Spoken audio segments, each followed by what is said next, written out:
Y'all gonna learn today, fellas. We no longer using the cage anymore. We're pretty much just letting the birds out and letting them do what they have to do. Since this is part 2,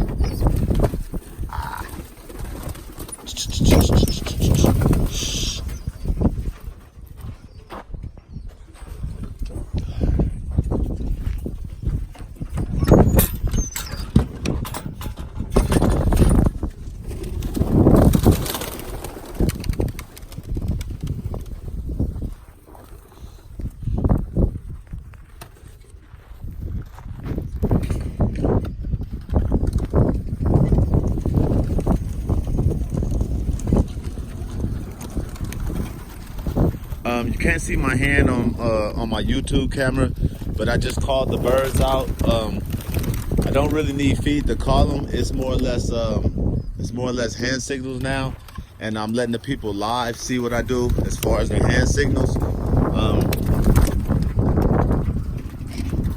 Like I said, my birds have imprinted on me, and since they have the imprint, they follow this hand. This hand is important to them because this is like the feed can to them. And now this is what they respond to, this hand.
A few of them have feed in them. I just checked one of them and they have feed in them. So this is where you see how good your training really is as far as getting the birds to respond to you.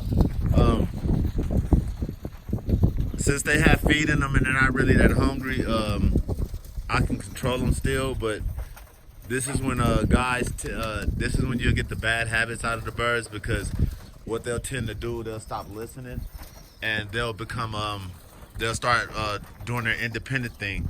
I should have checked them before I let them out, but I'm so used to training them like this, whether they have food or not, that, oh, you gonna learn something today. California Spinners, Damian Mimic Randall. Hey, please hit the like button and hit that subscribe button. And remember to hit the little bell, guys, so you can get notifications. We're gonna start doing this. I don't know about the live every day, but I know I'll start going live on video, at least on the weekends, so you guys can see how they progress through the week, what phase of training we're on. At this point, I really want to have these birds flying. I don't flag them. I let them go up on their own when they feel like they're ready. And what you're seeing is they're going to keep jumping back and forth. Eventually, some of those curious young ones are going to jump up and want to fly, because they're going to realize, like, the training is not, like, I'm not continuing the training. See, and my hand movements is what causes the birds to move. So I got to be careful when I'm talking to people, when I'm talking to you guys on camera. I have to be careful how I move my hands, and I usually try to keep them in my pocket because I've caused a stimuli with my hand to make the birds respond.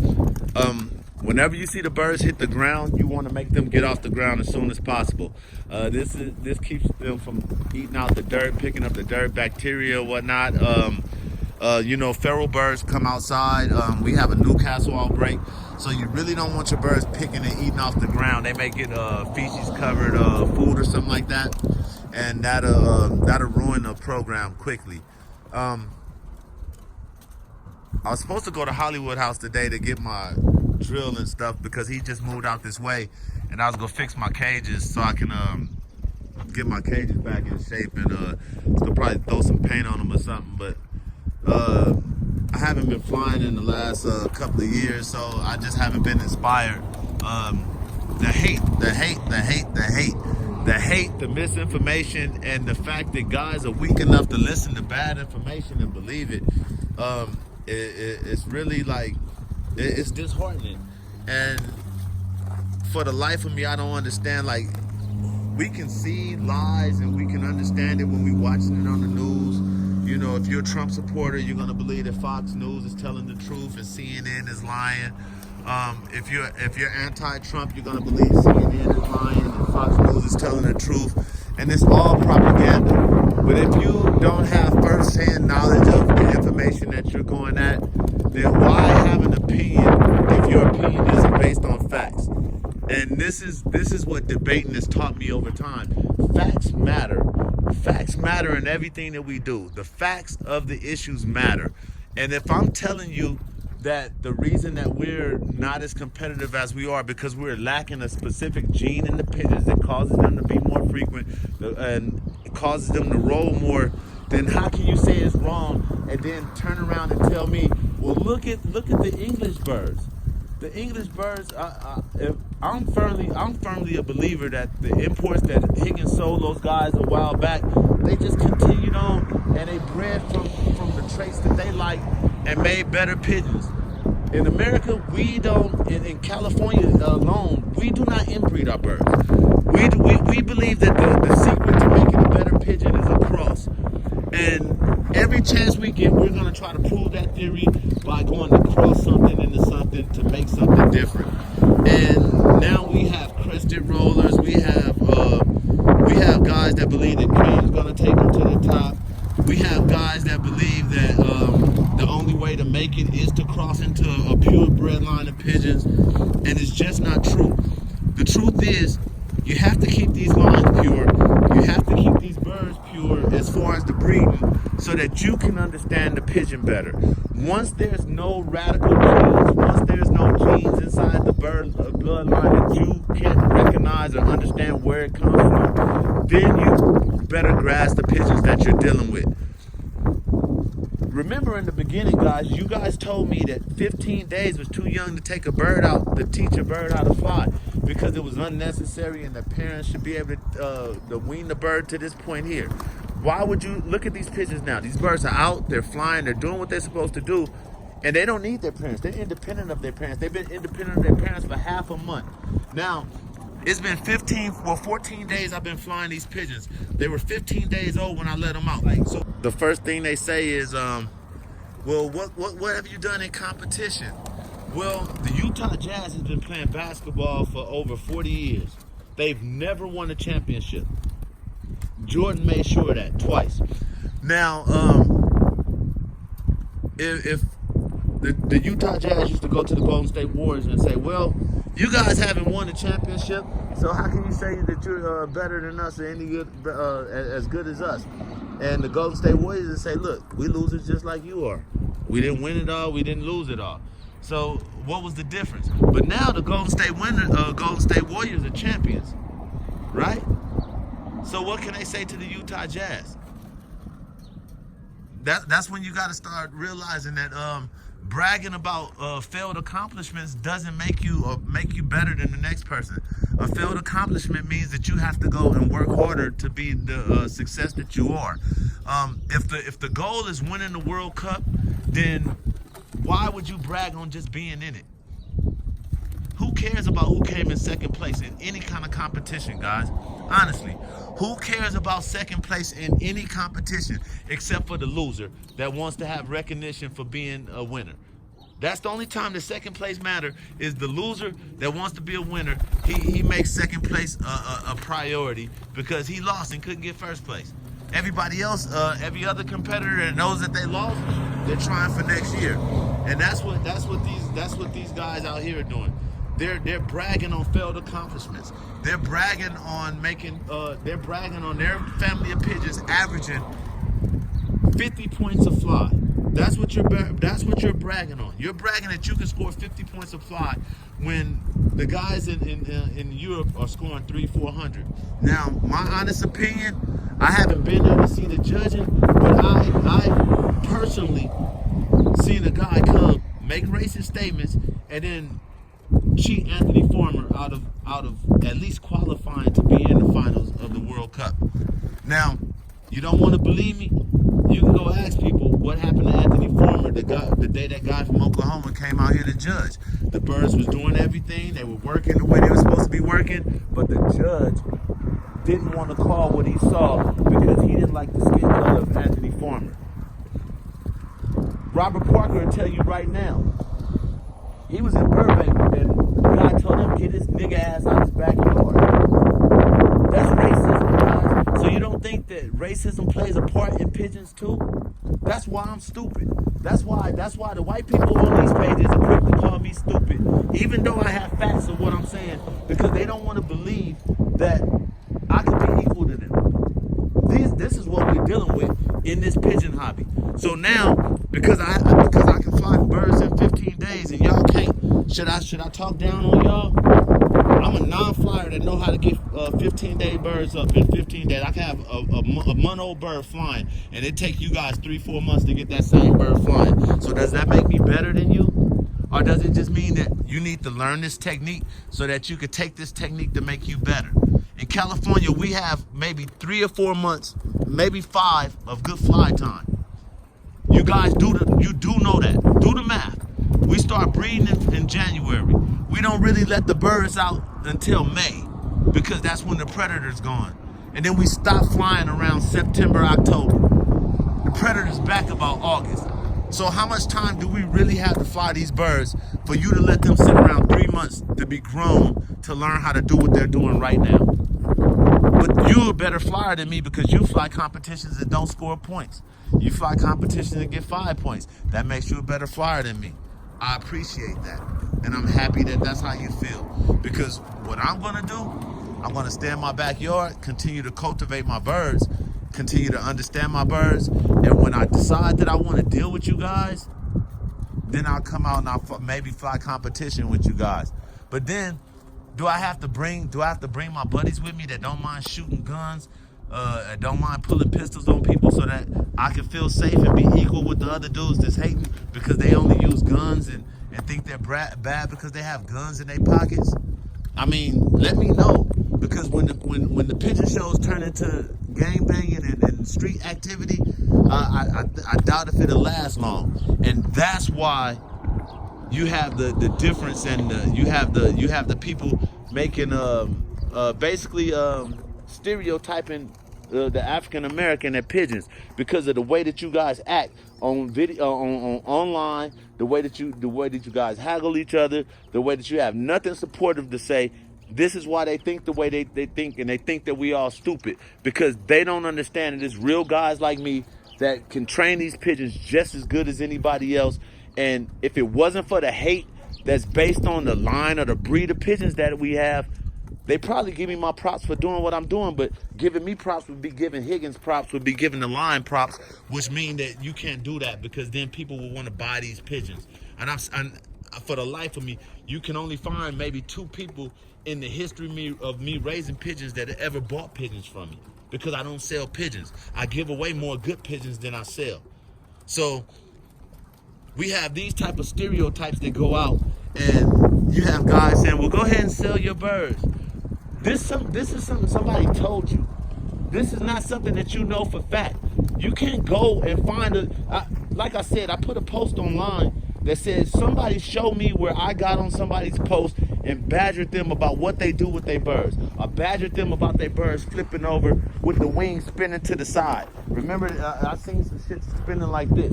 Now, that's not a Birmingham Roller.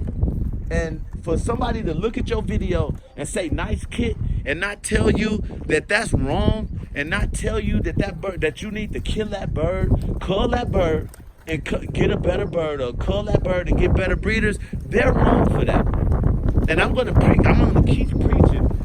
If you don't sit there and tell you, I was in the service. I'll be damned if I'm gonna have a guy that don't know how to clean, service, oil his rifle, and be able to defend me while we're out in the field. That just doesn't work. He has to be at least as competent as I am for me to feel safe when I close my eyes, because somebody has to stand watch. Well, I can't stand watch 24 hours a day, but I know, and the people that knew me, when I did do my watch, I was up and I was alert and I knew what I was doing, and I was capable of making sure there wasn't nobody gonna get hurt at the time that they were asleep, so they can get some shut eye. In this hobby, you guys are letting guys fail just so you can sell them more birds. You're letting them fail just so that you can look bigger than them. You're giving them trash just so you have something to bash them about. And that's not right, and the hobby needs to change. And every time I go to a group and someone goes and harass me, I'm going to immediately delete that person or block that person off my post, because if I can't say nothing to you or say nothing back to you without you blocking me, we don't need to have a conversation, because that conversation is one-sided at that point. And I'm going to continue to preach that. I'm putting the videos out, so if you want to watch the videos, go ahead and watch the videos, guys. Like I said, I'm giving away 20 birds when I reach 1,000 subscribers. I know there's 1,000 people out there, so just tell your friends if you want me to do the raffle. I mean, honestly, I got a couple of guys asking on Facebook and on YouTube, when am I doing the raffle and how can they enter to win? In order to enter my raffle to win the 20 bird kit, all you have to do is just go to my YouTube page, subscribe to the page. It's CaliSpinners. You subscribe, leave a comment, just saying anything, say your name, leave your name or something like that. And every time I get a subscriber, I write them down, and I put them. I have a little pot that I'm keeping it in, and I'm gonna write the numbers down on some bingo balls or something and correlate them to the names, and I'll pick a winner from there. But one of my questions was that I was asking everybody was, do you want this kit that I'm training as the 20 bird kit that I'm giving away, or do you want to get a young kit of 20 birds and you can train them yourselves? And I was asking if you go into the just go to my YouTube page and leave a comment, say new 20 bird kit or the trained 20 bird kit, and I'll decide on which one to give away based on the number of responses I get. Talking about family of pigeons. Family of pigeons, that's very important. A family of pigeons is not two birds that you got from two different areas and decide to breed them together. A family is when you take that two pigeons, you make babies, you take those babies, you cultivate them babies back into the parents, you make those babies back to the parents, you make more babies, you make as many babies as you can, and you start line and inbreeding however you can, whatever works for you, so that you can see exactly what's inside your birds. Every cock carries two patterns, or I'm sorry, two colors rather, and they can have two patterns. But how do you know if it's a red cock or a blue cock if you don't breed it to the proper bird to actually see what's coming out of the bird? How do you know that your foundation cock is really a red? It could be a red check or a blue board. These are questions that you have to ask and that you have to get the answers to. And at this point, due to the hostility and the propaganda and the fact that they're blocking me off groups and they're reporting my page because they don't like what I'm saying, I'm gonna back off and trying to give you guys that type of information.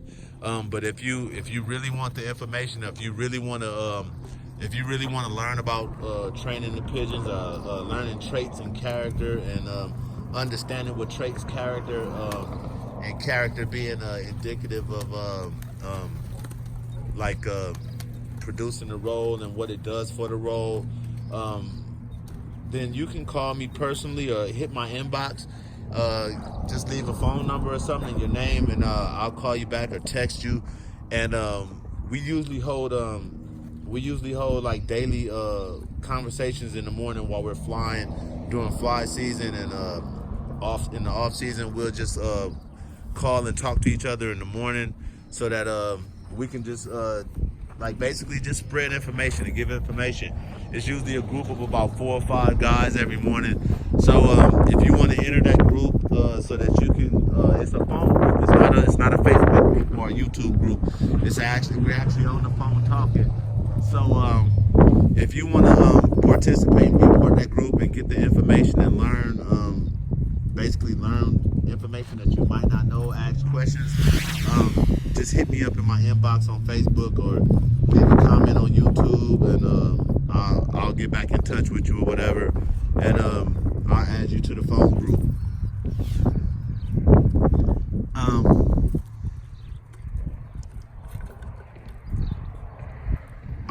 I want to be specific about certain things I talked about, but I tend to find that when I'm being 100% honest, you guys don't like it. I guess people like to be lied to. I noticed that people love to contradict things without facts.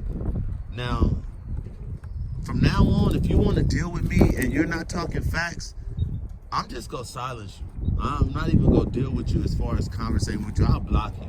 So I just have to be honest with my temperament, my personality. That's the character and my traits, and that's how I am. So it's best to know who you're dealing with. Like when a person tells you who they are, believe it. And I noticed there's a lot of crooks. And why would I even want to congregate or fly against people that believe that practice is even safer, or that practice is even honorable to even condone? That if you side with a thief, you're a thief. And if I was told that if you lie, you cheat. If you cheat, you steal. So once you get to the stealing part, cheating, lying, and stealing is nothing to you. Shit. So why would I believe you? Why would I believe your judgment? How can I believe your judgment when you're showing a lack of moral judgment in your decision making? So, look it's right here. Birds of a feather, they flock together. So if one person's a cheat and the rest of them is convening with them, aren't they all cheats? Come on, guys. We have to, I want to have morally sound friends. I want to have friends that are willing to help me like I'm willing to help them. I want to have friends that understand that we don't always have to agree, but to resort to name calling because you're losing in a debate and you don't have the facts to cover what you're saying, it's just not necessary. And at a certain point, you run off a lot more people than you get to come support. And that's what we're seeing with the hobby now. A lot of young guys are coming into this hobby and they're getting ripped off, and it's just not cool. So from now on,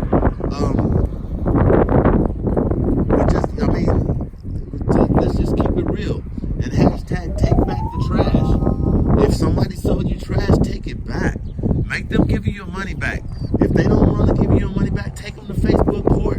That's what you do. Take them to Facebook court. If you pay attention, once people go to Facebook court and they found guilty in Facebook court, they usually either delete the post or they block you.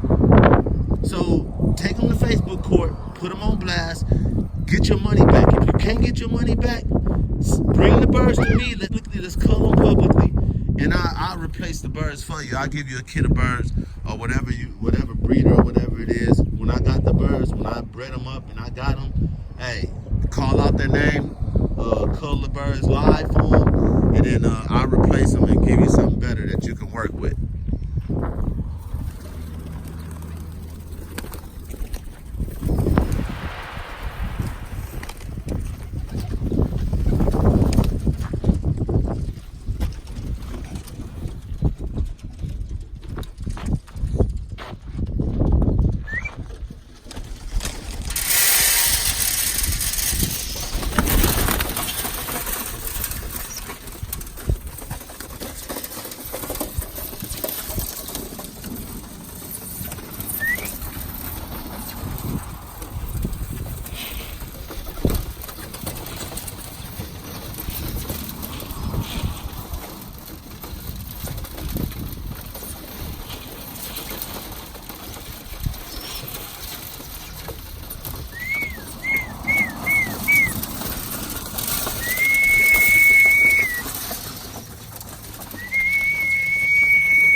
What I just did right now, I was checking that red. He was to me he was overfed. Even though he was responding and doing everything he was supposed to do, he had too much feed, and eventually he was going to get to a point where he was going to become unresponsive. So what I did, I took him out the kit, put him over here with my younger birds, and I'll let him sit there until this group eats. Now I'm about to feed these guys up for tomorrow, because this is it for today. They didn't want to fly, and they're pretty much not gonna fly until I get until I flag them up or do something to them to make them fly. I could let them sit around, and they'll probably sit around another 3 or 4 days before they actually take up in the group, and that's cool too.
Alright, this is Damian Mimic Randall, California Spinners.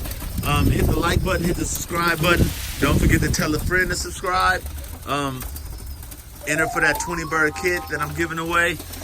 Please leave a comment on what kind of kit you think that I should give away. Should it be a young bird kit so you can use my training method and use the videos to train them yourself so you can understand it?